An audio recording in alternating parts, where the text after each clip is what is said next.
odată un bărbat și o femeie și cea mai mare dorință a lor era să aibă o casă. Nu prea mare, dar nici prea mică, nici prea înaltă și nici prea joasă.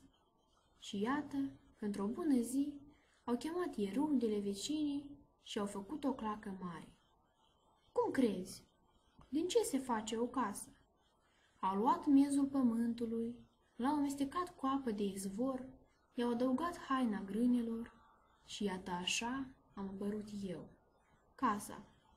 Stăpânul cel harnic și priceput a pus mâna pe gealău și m-a făcut cu niște ochi frumoși și luminoși, iar stăpâna a pus mâna pe var și m-a făcut cu o față albă și curată.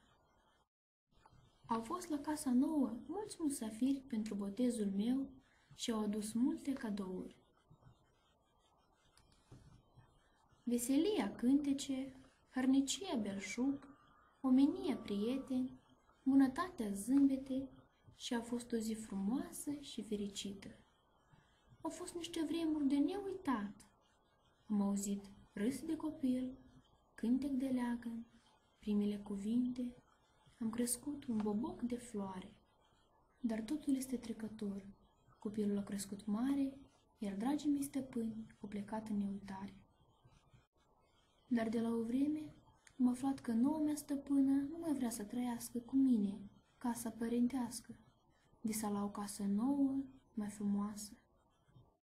Și într-o bună zi am observat pe sub pereții mei niște năluci stranii care încercau să se strecoare pe neobservate. A venit sărăcia și i-a adus prietena ei cearta și au gonit din casă veselia, hărnicia, omenia și bunătatea. Atunci, stăpâna a hotărât să plece undeva la marginea lumii ca să câștige bani pentru o casă nouă. A venit iarna și am rămas orfană și singură.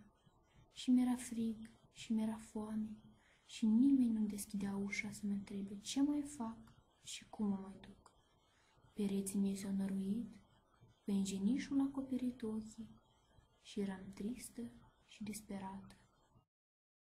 Atunci am hotărât să scriu o scrisoare stăpânii mele, deci am chemat pe casa vecină, care avea o fetiță școlăriță, să mă ajute să o scriu.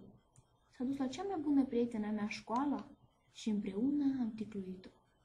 Și iată, când scrisoarea era gata, am rugat porumbelul să ducă scrisoarea la marginea lumii. Așteptarea a fost lungă, dar cu prietenii mei am supraviețuit. Când ei m-au încurajat și m-au susținut, am înțeles că mai există prietenie și în zile bune și în zile grele. Mi-au povestit că nu numai eu am rămas singură, mai sunt în mahala casei care au o soartă asemănătoare cu a mea. Cu primăvara a venit porumbelul cu o veste bună. Stăpâna mea a primit scrisoarea, a citit-o și a cuprins un dor nestăvilit de casă părintească, de patrie, de neam și de momentele fericite trăite împreună.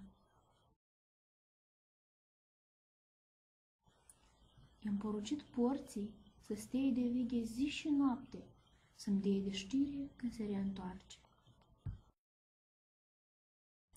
Și iată că a venit. Sufletul ei s-a reînnoit la căldura soarelui baștinii și eu din nou am devenit frumoasă, cu varul proaspăt pe față, veselă cu acoperiș nou și fericită cu musafiri și rude. Eu totdeauna am știut că acolo, printre străini, înțelegea că cel mai scump lucru în viața fiecărui om este casa, casa părintească. Casa părintească nu se vinde,